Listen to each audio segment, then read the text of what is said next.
Bueno, continuamos con las exposiciones. A continuación, el doctor Jesús Mario Carrión Chamilla, con el tema del corazón y las culturas del mundo. Recibidos con fuertes aplausos.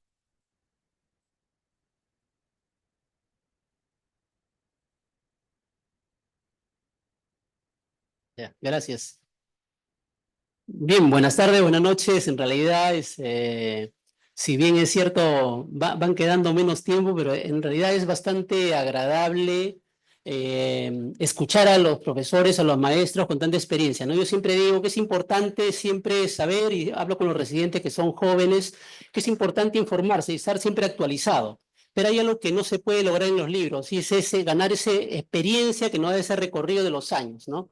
Y en ese sentido, para mí es valioso, importante y satisfactorio estar acá, escuchándolos también a todos ustedes, en este caso, invitado por la Sociedad de Historia, y también, bueno, gracias a Dios, como parte integrante del comité actualmente de la Junta Directiva de esta sociedad. Bueno, me ha tocado un tema y ¿no? Se fue, creo, el doctor Izaguirre, ¿no? Pero bueno, quería decirle también que lo disculpo por el tiempo, porque él decía que es ancashino, mi padre también es ancashino, de ahí de Caraz, se va hacia arriba, barrio de Ixca, Cordillera Blanca, y tiene una vista privilegiada a esa zona donde vive mi papá, donde vivía, porque ahora vive aquí en Lima, del Nevado Alpamayo, que seguramente conocemos que para muchos es tal vez considerado el nevado más hermoso del mundo, dice, ¿no? Casi unos 6.000 metros sobre el nivel del mar. Bueno, vamos a hablar sobre el tema corazón en las grandes culturas. En realidad es interesante siempre revisar esos temas de historia. Igual creo que pasa con todos los que participan en estas sesiones, porque no tenemos una información, una bibliografía donde uno puede ir directamente y recabar información, sino que tiene que empezar a recabar información de distintos lugares y a veces inclusive está dudando de la fuente, de la originalidad de esa versión que se puede estar emitiendo. Pero bueno, es lo que uno va explorando, encontrando en estas revisiones que uno hace, y además porque son temas tan diversos, ¿no? Que uno plantea a veces para poder revisar.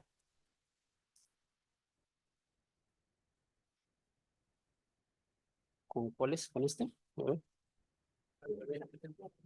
Ah, como acá. A ver. ¿Cuál acá, no? No, el... ¿sí, sí? Ahí. Pero no, tampoco funciona. Ahí creo que sería el... A A ver. ver, un segundo.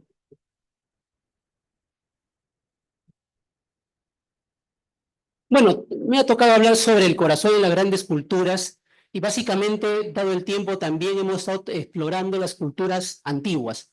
En este caso, por ejemplo, nos vamos hasta el Principado de Asturias, cuya capital es Oviedo, en esta región de España, un poco más hacia arriba, hacia el norte, como podemos ver, donde se muestra tal vez la primera evidencia sobre una estructura que nosotros ya actualmente conocemos como el corazón, ¿no? ¿Sí? ¿Sí? Ah, perfecto. Y entonces acá es donde se encuentra esa primera evidencia tangible sobre esta estructura que de repente en su momento, para esa época, no se sabía qué era el corazón o qué función cumplía, obviamente, pero al menos hay una evidencia de esta estructura. Estamos hablando de esta región de Asturias, donde más o menos para la época del Paleolítico, estamos hablando unos 10.000, 12.000 años antes de Cristo, se va encontrando esta primera evidencia en lo que es las cuevas del Pindal, ¿sí? Creo que se ha pasado muy rápido acá la lámina. Actualmente esta es la cueva que está ya con una reja y que se programa visitas y las personas pueden acudir a este lugar a visitar esta cueva con todo lo que implica. Es una serie de canales en esta cueva donde vamos a encontrar en las paredes la evidencia de algunas pinturas rupestres de esa época y donde resalta esta imagen de este mamut que tiene, digamos, en su porción central lo que nosotros podríamos considerar puede ser el corazón, ¿no? ¿Sí? De repente para esa época no se conocía o no se describía como un corazón, pero tal vez pudiese explicar o señalar que es la estructura o la parte del cuerpo que puede ser la más débil, donde eventualmente los cazadores de ese momento podían hacer que este animal pudiese ser abatido, ¿no? ¿Sí? Bueno, la cueva, dicho sea de paso, que era abierta para el público, el año pasado salió un reporte en el mes de marzo aproximadamente que fue cerrada porque encontraron o detectaron emisiones de gas radón, ¿sí? Que se libera, según se describe, de estas rocas que hay de las paredes de la cueva. Luego han hecho algunas revisiones, exploraciones y actualmente ha sido reabierta nuevamente el año pasado, como podemos ver en esta publicación, pero ya con un control mucho mayor respecto de la frecuencia de las visitas, del número de personas que ingresan y todo ello para poder visitar esta cueva que, digamos, es un patrimonio cultural de la humanidad, ¿sí? Yo ya había preparado la exposición, dicho sea de paso, entonces mandé la exposición acá al equipo para que lo tenga, así que en la mañana mientras revisaba se me ocurrió, mire, ese es un lugar de 12.000 años de antigüedad, ¿no? Antes de Cristo, imagínense qué interesante, qué bonito sería estar ahí en ese momento, ¿no? Visitar este lugar, verlo en vivo y en directo, ¿no? Y entonces dije, ¿y cómo hago para llegar ahí? Así que entré rápidamente a una página de agencia de viajes el día de hoy y dije, ¿cuánto me costaría si quiero irme a este Principado de Asturias el día de mañana? Decía, ¿no? Y entonces entré ahí y vean ustedes, hay vuelo directo desde Lima hasta el Principado de Asturias, como pueden ver acá, y este es el pasaje ida y vuelta y más o menos serían $3.300 que estaría costando el pasaje si nosotros quisiésemos ir en este momento a este Principado a conocer esta cueva del Pindal. Seguramente sería maravilloso para todos nosotros ir, pero bueno, ese es el presupuesto que tendríamos que invertir para poder conocerla. Otra de las culturas importantes que hablan sobre el corazón, y en este sentido, ya a partir de esta cultura egipcia, se empieza a hablar sobre este concepto dual del corazón, ¿no? Y creo que hasta ahora todavía existe esa condición en la cual ubicamos sentimientos, emociones, valores, virtudes en este órgano, ¿no? Pero también ya en la actualidad claramente sabemos que el corazón es una estructura anatómica, que tiene una fisiología, que es importante porque aporta sangre a todos los órganos del cuerpo para que estos puedan funcionar y todo. O sea, tenemos ya esa visión actualmente, ¿no? Pero desde hace muchos años atrás no existía esa visión, no se conocía la función del corazón todavía.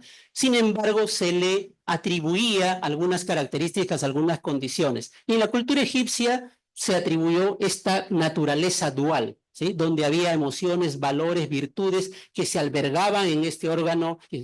Y en el caso de los egipcios sí fue, digamos, para ellos conocido el aspecto del corazón porque como ya sabemos, ellos momificaban. Y entonces disecaban los cuerpos, extraían algunos órganos de tal manera que sí visibilizaban el corazón. Acá tenemos pues las famosas pirámides en Giza, Kefren, en Micerino. Tenemos también como algo simbólico importante la máscara funeraria del faraón Tutankamón, ¿sí?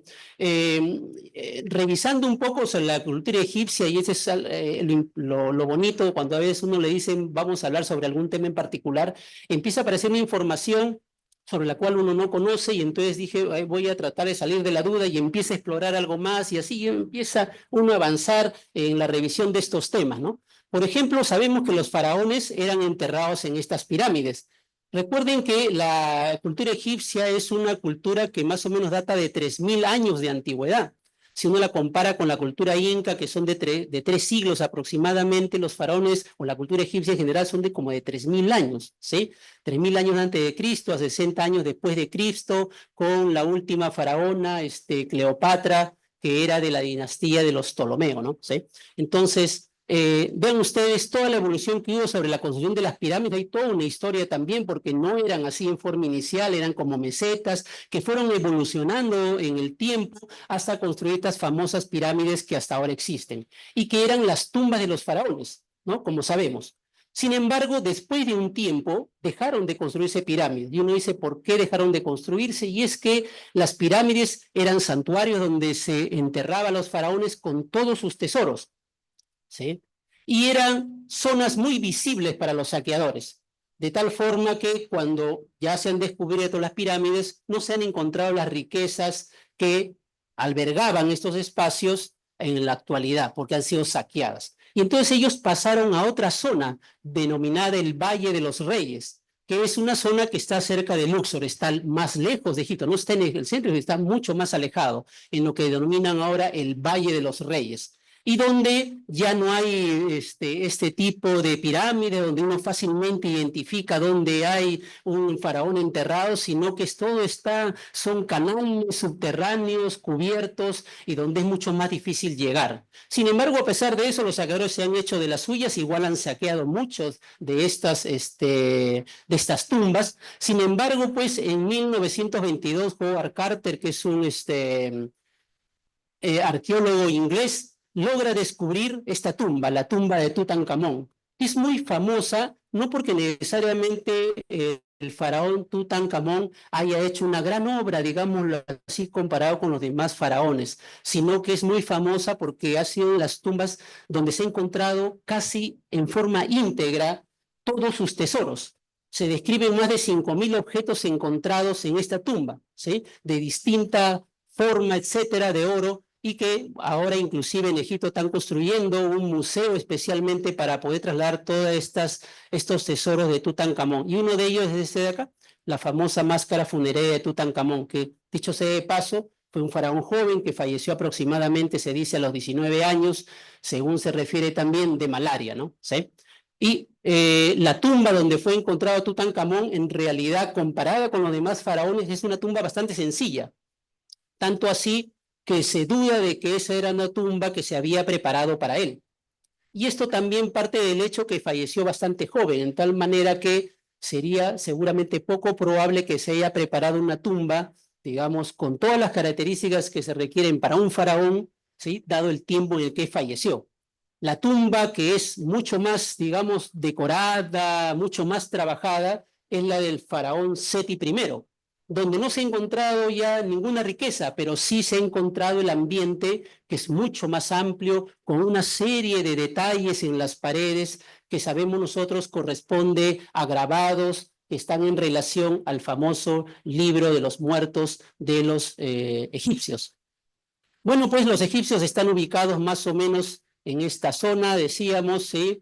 3.000 años aproximadamente antes de Cristo, y van progresando hasta los años 60 después de Cristo con la reina Cleopatra. Tenemos ubicándonos en la prehistoria, el paleolítico, el cual se ha mencionado, el neolítico, la edad de los metales, el cobre, bronce y el hierro. Y luego, pues, con esa división que nace de la invención de la escritura para pasar a la época de la historia, ¿no? ¿Sí? Acá tenemos a Howard Carter cuando está descubriendo la tumba de Tutankamón, ¿sí? Allá en 1922. Y hablábamos de que los faraones eran disecados, se les traía las vísceras, y estas vísceras eran incorporadas o guardadas en estos frascos o cánopes que se denominan. Y cada una de ellas, como ustedes pueden ver, tienen la figura, en este caso una figura humana, figura de un chacal, de un mono babuino y de un halcón, donde eran guardadas las vísceras de los faraones, ¿sí? Recordemos también que el proceso digamos, estas embalsamamientos, momificación, no eran para toda la población egipcia, sino para la gente de clase alta y de repente para los súbditos directos, generales, etcétera, del antiguo Egipto, ¿no? Acá, por ejemplo, tenemos los vasos o cánopes. En este caso, el dios Hapi, representado por la cabeza del babuino, que es este de acá, y es el encargado de proteger los pulmones. La diosa Amset, que es la que tenemos acá, representada con cabeza humana, es la encargada de proteger el hígado. El dios Damofet, representado con cabeza de chacal, encargado de proteger el estómago. Y el dios Kebesnuf, que se encargaba de los intestinos. Veamos que el corazón no aparece como órgano acá, porque el corazón era tan importante que era preservado y se mantenía dentro del cuerpo del faraón. Cuando este era dañado, sin embargo, podía ser reemplazado por unos animales que seguramente conocemos como los escarabajos, ¿no? Hemos visto películas de momias de Egipto y siempre aparecen estos animales dentro de la escena de las películas, ¿no? Particularmente las últimas como La momia de Brendan Fraser, por ejemplo, ¿no? Donde aparecen una cantidad de escarabajos. Y ¿por qué el escarabajo fue, digamos, cogido como un símbolo para ellos al ser ubicado en el corazón? Recordemos que ellos creían que había una vida posterior a la muerte, pasaban de la luz a la oscuridad. y ahí pasaban por un juicio, de tal manera que superaban este juicio y por lo tanto seguían a la vida eterna, y si no, eran pues al infierno degollados. Entonces, ¿qué sucede? Dicen, revisando un poco sobre los famosos escarabajos, dicen que los escarabajos en alguna de sus formas de comportamiento, ellos que están digamos, en la superficie, en algún momento se sumergen sobre la tierra y se entierran ahí. Y luego vuelven a salir hacia la superficie, es decir, pasan de la luz a la oscuridad, de la oscuridad a la luz. Y eso para ellos fue recogido como un símbolo, al menos lo que está descrito en alguna literatura, de por qué escogieron al escarabajo como una representación para poder ser ubicado en este espacio. Acá están los escarabajos de distintas construcciones, templos de la cultura egipcia. A ver. Acá está el famoso juicio de Anubis, otros dicen de Osiris también, pero Anubis acá está con cabeza de chacal que está pesando el corazón del individuo que está en este trance de pasar de la muerte o de la oscuridad a la luz y que es contrapesada contra la pluma de Maat, que es una diosa de la justicia, del equilibrio y que a su vez es hija de Ra, que es el dios sol de la mitología egipcia, ¿no? ¿Sí? Y acá tenemos a Osiris, que está siendo espectador en este caso, tomando nota de el juicio que se está desarrollando a esta persona, ¿no? Acá está el corazón de la persona, de tal manera que si el corazón pesa más que la pluma, entonces era ese corazón devorado por Amid, por este animal que tiene una serie de distintas formas o distintos partes de distintos animales, de tal manera que pues era devorado y por lo tanto se dice que era destruido, iba al infierno, es el corazón de esta persona, ¿no? ¿Sí? Acá está la diosa Amat con la pluma que representa o se ubica en la balanza, que era hija de Ra, que es el dios sol de la cultura egipcia. Eso dentro del corazón metafórico de los egipcios, ¿no? Pero también ellos describieron características anatómicas, funcionales y clínicas, relacionaron el pulso y el corazón, reconocieron que el dolor torácico especialmente si acompañaba dolor en los brazos, como ahora también a veces lo conocemos, se puede asociar a mal pronóstico e inclusive de repente la muerte de la persona, ¿no? También identificaron o elaboraron un recetario donde aparece la famosa hoja de digitales purpúrea, y donde se obtiene el digital, que es un medicamento que hasta la actualidad lo utilizamos, ¿no?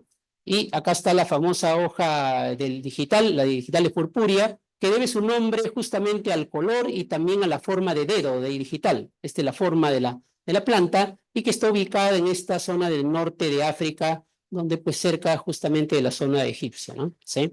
También se ha estudiado las distintas momias, hablábamos de momias también, que hay en distintas poblaciones, y vemos que en este estudio de momias de 4.000 años, dentro de las cuales se encuentran algunas momias egipcias, el 34% mostró evidencia de aterosclerosis. Y lo que se dice es que, bueno, en esa época no había, pues, no se conocía al menos esto de estilos de vida que ahora llevamos, que a los cuales atribuimos otros factores de riesgo cardiovascular, por lo tanto, de repente no hablábamos de diabetes, hipertensión. Entonces, debe haber algunos otros factores que se desconocen y que pudiese haber predispuesto a esta condición. O de repente, pues, puede haber alguna relación genética que pueda explicar esto. Lo cierto es que sí han identificado en momias, en estos estudios con tomografía, este hallazgo, ¿no? ¿Sí? Acá tienen las momias, por ejemplo. Y bueno, pasamos a lo que es la cultura china, origen 2000 a 3000 años antes de Cristo, que se sustenta en la teoría taoísta, relaciona el corazón, la sangre y los vasos sanguíneos, y aparece el primer tratado de medicina que se ha ido replicando en el transcurrir de los tiempos. El corazón es identificado como un órgano con vasos sanguíneos y sangre, y que se mueve por todo el organismo y que alimenta a otros órganos. Ya apareciendo algunos indicios de lo que conocemos actualmente como, digamos, el sistema cardiovascular. Y que había una serie de órganos, obviamente, dentro del cuerpo humano, y la alteración de estos órganos podría a su vez causar daños sobre el corazón. Estamos ubicados acá en la cultura china, ¿sí? Y tenemos acá a el filósofo Lao Tse, que es el que propone la filosofía y religión taoísta, ¿no? Donde se establece o se busca lograr esta armonía con la naturaleza, con el mundo, ¿sí? Para poder vivir en consonancia, dice, con la naturaleza, ¿no? ¿Sí? Acá está el famoso símbolo del yin y el yin que es el remolino oscuro asociado con la feminidad, las sombras y el valle de una onda, el yang es el remolino de luz asociado con el brillo, la pasión y el crecimiento, ¿no? ¿Sí? Acá tenemos el Pensao, que es el gran herbario, es el libro de la cultura china que habla sobre una serie de hierbas, de plantas, para lo que es el tratamiento de algunas enfermedades. Se atribuye al emperador Shenmue, quien vivió alrededor del año 3000 a.C.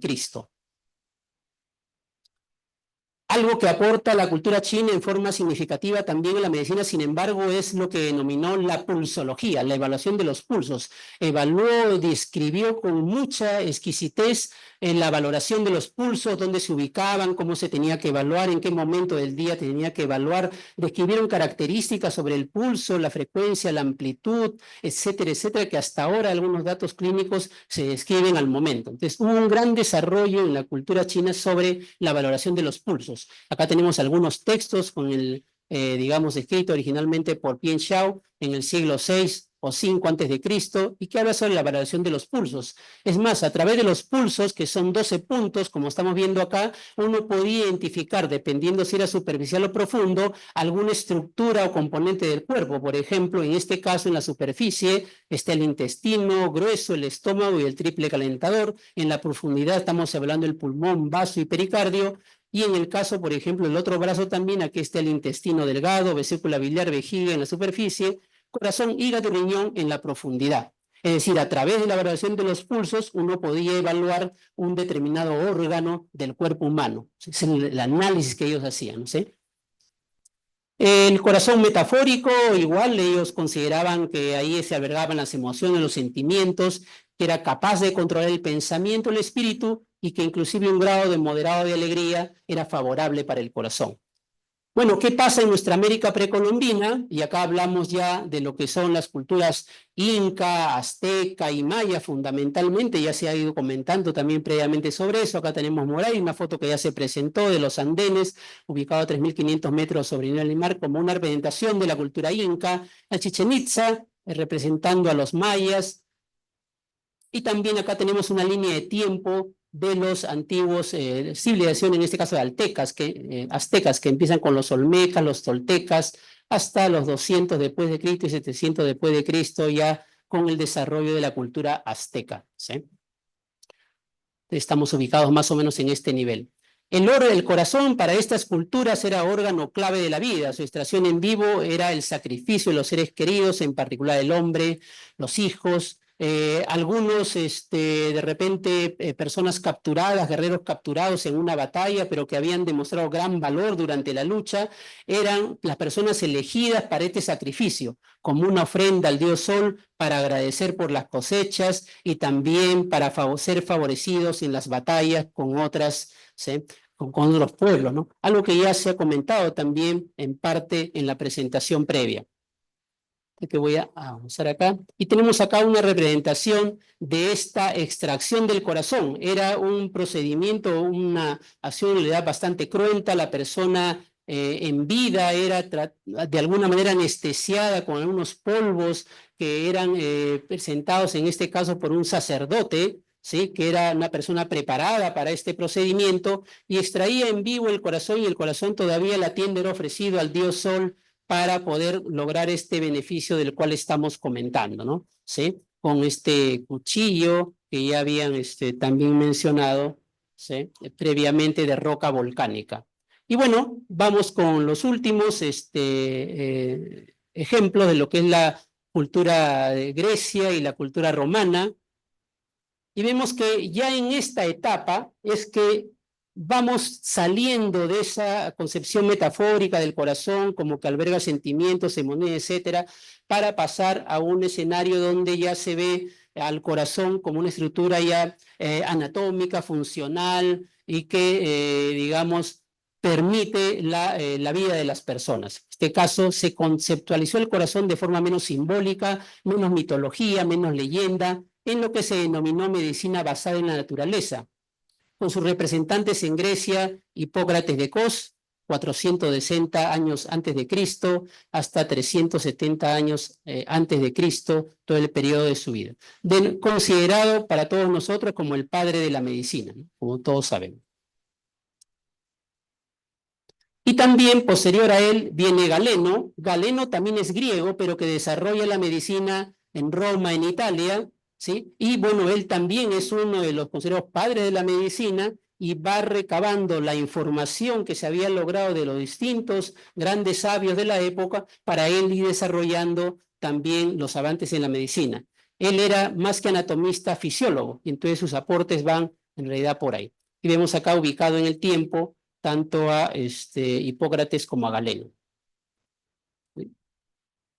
Galeno o Hipócrates, perdón, empiezan a documentar información que luego va a ser recopilada en lo que nace el corpus hipocrático, una serie de textos que se dicen que se han editado más de 70 aproximadamente, pero de los cuales Hipócrates habría estado participando hasta en 6 o en 7 de ellos.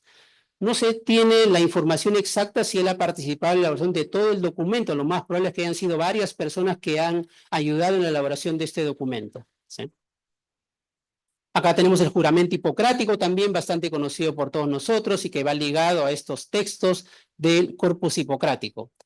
En este caso se hace una descripción anatómica del corazón en animales grandes como cerdos y corderos, ahí se va trabajando en esa época, y se va haciendo una descripción desde fuera hacia adentro, señalando el pericardio, el líquido que está a continuación, que es el líquido pericárdico, se habla del color y la forma del corazón, se diseca las cavidades, se habla de aurículas y ventrículos ya para esa época, y se describe válvulas cardíacas y lobados sanguíneos inclusive.